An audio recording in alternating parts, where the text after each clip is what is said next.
Hey YouTube, what is going on? It has been a minute. With PSA getting all backed up, it's definitely been a while before I got these in. I've also changed a little bit of how I'm collecting, which I'll go over with you guys and I'll sort of explain as I'm going through these cards that we just got back. Super excited to show these to you guys because there are some new cards that I'm collecting and I'll explain why. There's also some stuff going on in the hobby, right? Didn't you guys see that Tpot submitted a Griffey like 9 times? Maybe I'll share my opinion on that later on in the video. And then, yeah, just great to be back on here. Excited to share these with you guys. Let's get into it and I'll sort of explain why I've changed my collecting, like who I'm collecting and everything. So anyway, let's start up. I'll go with the last one first. Let's dive in. Oh, okay. These are actually pretty easy.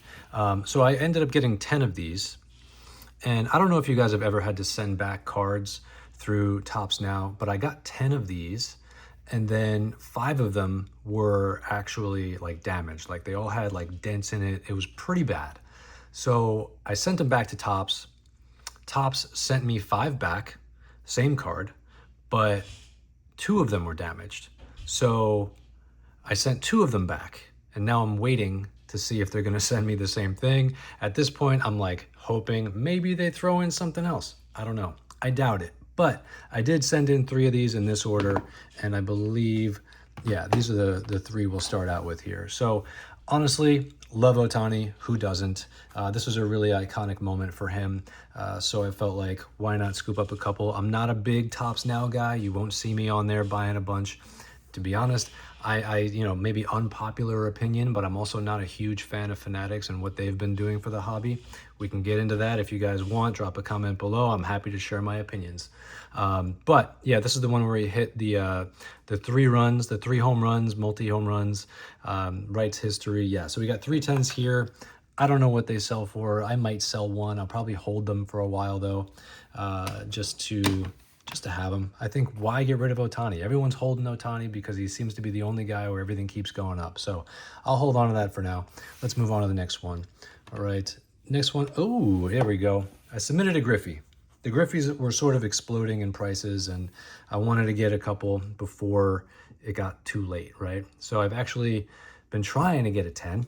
I've been trying to, find as many as I can that I think look nice and send them in. I've been picking them up on eBay just as we go. This one's off center, obviously left to right, you can see here, but it did come back a 9 and that's pretty damn nice. I'm very happy to have a 9. So now I've got a 9 in the collection. I think I've got one more in here. Here we go. Here's the other one. This one's actually centered a little bit better. This one might have had a chance at a 10. I don't know. Maybe there's like a little speck. No, that's on the case. So this one might have had a chance at a 10. I'm not sure, but it came back a 9. And again, when you're picking up these cards raw, like getting a 9 is pretty damn good. So very happy with that. I think as we go through this submission, you'll be able to see sort of where I'm going with this, but I definitely will explain it in a little bit. So next up, I picked this one up for, I think, 30 bucks or so, maybe $35. And this is obviously Carlos Beltrán was the favorite to get into the Hall of Fame. Him and Andrew Jones obviously made it, but I didn't really have any cards of Carlos Beltrán and I wanted to get an auto. So this was one that I got for like 35 bucks. And since then, since he got in the Hall of Fame, the prices on this have definitely gone up quite a bit. So even in an 8, I'm just happy to have this. And yeah, excited to add it to the PC. But yeah, that's why I picked up that one. All right, let's keep going. Let's keep going. Oh, next up, this was a prospect from last year that I thought played really well. I thought he was really underrated, Hunter Goodman. This one is blue, obviously, out of 150, the 2021 Bowman draft. So he's actually a guy that I pulled when I was still ripping wax and I was opening up a case with a buddy of mine of 2021 Bowman and pulled his base rookie auto, and I was pretty excited about that. But when he started playing well, I was like watching him in spring training last year. He hit all like 450 in spring training last year, and I was like, who is this guy?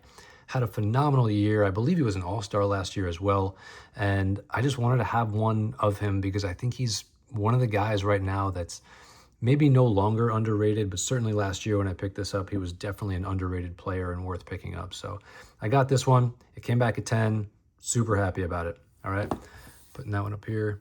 All right, here we go. Now we have a 1983 Tony Gwynn in a 9. Now, was this one off center? Maybe a little bit left to right, maybe. These cards are actually really tough to come by in good condition. I picked up like 3 of these, and this was the only one that I thought was maybe better than an 8. I think one of the other ones I had, I thought might have been like an 8 or so. It had some stuff on the surface, but I thought this one had a shot, so I sent it in, and we got a 9. Pretty happy with this. I'm not 100% sure what these go for, but I do know this one's staying in the PC. Just a cool card to have. I love it. I think it's great. Staying with me. So got that one. Next up, you guys, I've been sending in a bunch of Mattingly's. I came back, one of them that I sent in came back a 5, but I put that off to the side. The other 2 got an 8 and a 9. 9s are tough to get in this one. They're, yeah, anything in like the 80s, right? Like lower 80s, mid 80s, like they're tough to get high grades in. So to get a 9, I'm happy with that. I'll add it with, I think I have like 3 other 9s as well, and I have an 8 that I'll probably sell because, let's face it, grading prices are high, higher than they were.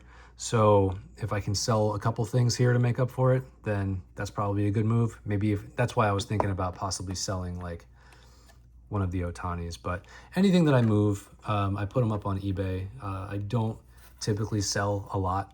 I definitely am more of a collector than, trying to sell, but I'll probably sell the 8. I know they go for like 45-ish bucks, so I'll sell that there. But the 9 is cool to have, and that's staying with me, just like the Tony Gwynn. Keeping going a little bit more ultra modern here. So this is the Julio 2022 Bowman Chrome Blue. This one came back in 9. And I actually picked up another one of his as well, because I think there was like a little pocket of time where his prices dipped. And I still think long-term Julio is great. So here's a 2024 Topps Chrome. And this is obviously the blue refractor again at a 150. This one came back at 10. Sweet looking card, man. I mean, this guy is super, super talented. I think he was getting maybe a little bit overshadowed by Cal Raleigh last year. And it was just a good opportunity to scoop up a couple Julio cards while there was like a little bit of a dip. And so that's why I went after these. Next up, guys, I got some football cards. And this is sort of like, okay, I'll get into it right now about why I think my collecting lane has sort of shifted a little bit. I'm sure you can see it a little bit in here with the Griffeys, the Gwynn, the Mattingly's, and probably these next cards. But I am a little bit worried. The fear factor has definitely got to me about whether or not there's going to be a season in 2027, right? So I'm thinking if there is, a lockout, it's probably going to affect guys who are currently playing, right? Like if you look at like Bobby Witt's going to be in his prime, and what happens if maybe he misses a year? What's going to happen to his card prices? What's going to happen to his chances of getting in the Hall of Fame? You look at other guys who are maybe close to getting milestones. Look at Giancarlo Stanton. Look at Trout if he misses another year. Look at all these guys. Like even if you look at like Matt Olson and Cody Bellinger, like if they miss a year and maybe don't hit 30 home runs that year, could that prevent them from getting their next milestone as far as home runs go, or who knows? Like you can name any player you want, just throw them in there. If they're an active player and they're on the cusp of something, could missing a full year of baseball hurt their numbers? Sure. And then if fans are disheartened about what's going on, about the lockout, will they potentially stop buying baseball cards for a while, or maybe stop collecting certain players? I don't know. But what I do know is a lot of these players who are already retired, you don't have to worry about that. So that brings me to the next couple guys that I've been collecting. Here we go. I'll start off with this. I just found this card again on eBay. Sent it in, got a 7. Dan Marino. Gotta have a Marino rookie, right? I don't know what these go for in a 7, maybe like 50, 60 bucks, maybe 75 bucks, somewhere in there. But I just wanted to have it. I just wanted to have certain iconic players.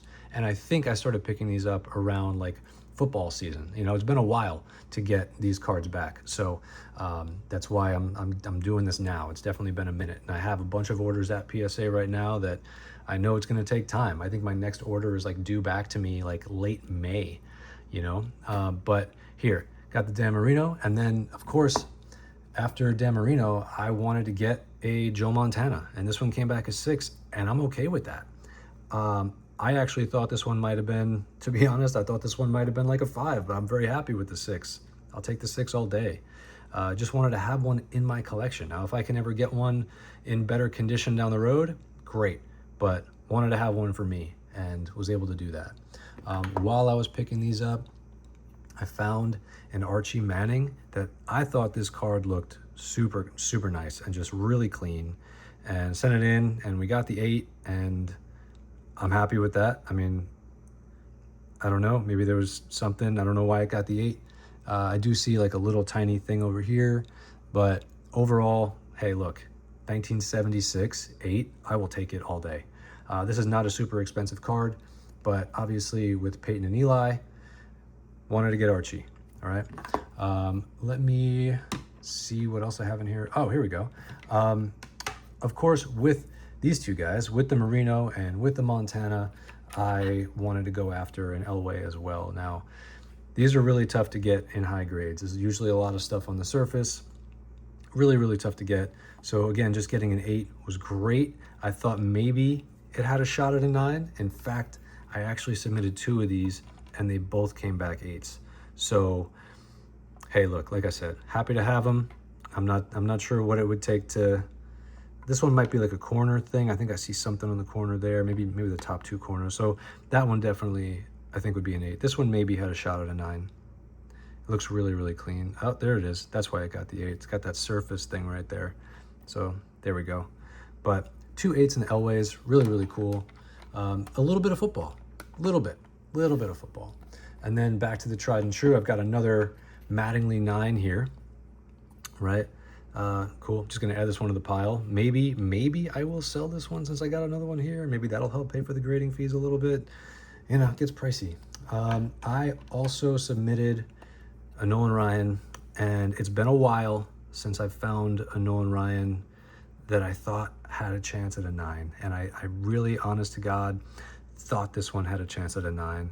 And then when I got it back, I was like, that corner, that wasn't there when I submitted it, because I would have seen that. In fact, I don't even know if that's worthy of an 8, to be honest. But it got kind of flipped up, and I don't know how that happened, but it wasn't there when I submitted it. At least I don't remember it. But hey, came back an 8. I'll hold on to it. You know, I'll add it to my Nolan Ryan PC. You guys know I've got a bunch of Nolan Ryans, so happy to add this one there. But yeah, that's gonna do it for this. I do have another order that I did get back that I'm gonna do another separate video on, and those are actually ultra modern players of some really cool cards. So I'll be doing that one in the next video. But let's get into one more thing. I don't often talk about my opinions about what's going on in the hobby, but I'm gonna make an exception right now. I don't know Tpot.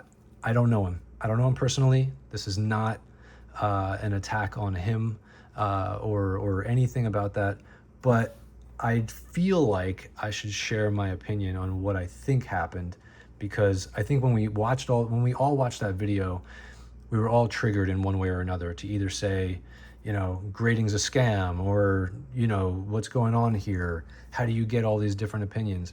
I just think there was a trend, right? There was a trend where he had a Griffey in a 9.5, and I think maybe he wanted to get a 10, right? So then he was like, let me crack this out and try and get a 10.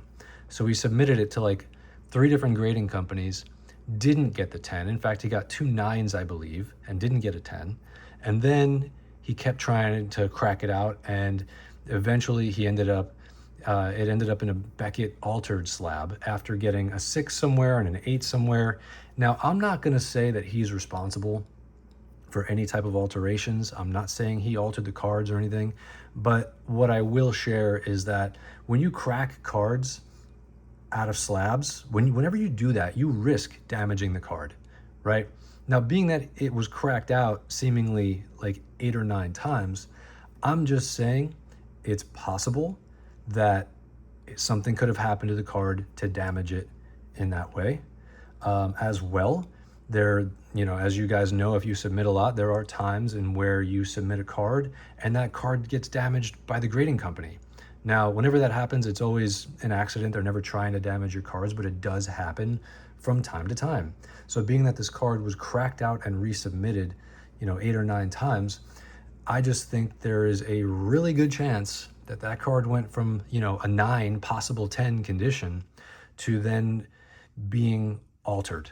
And I will, being that like it went to 3 different grading companies and the grades all,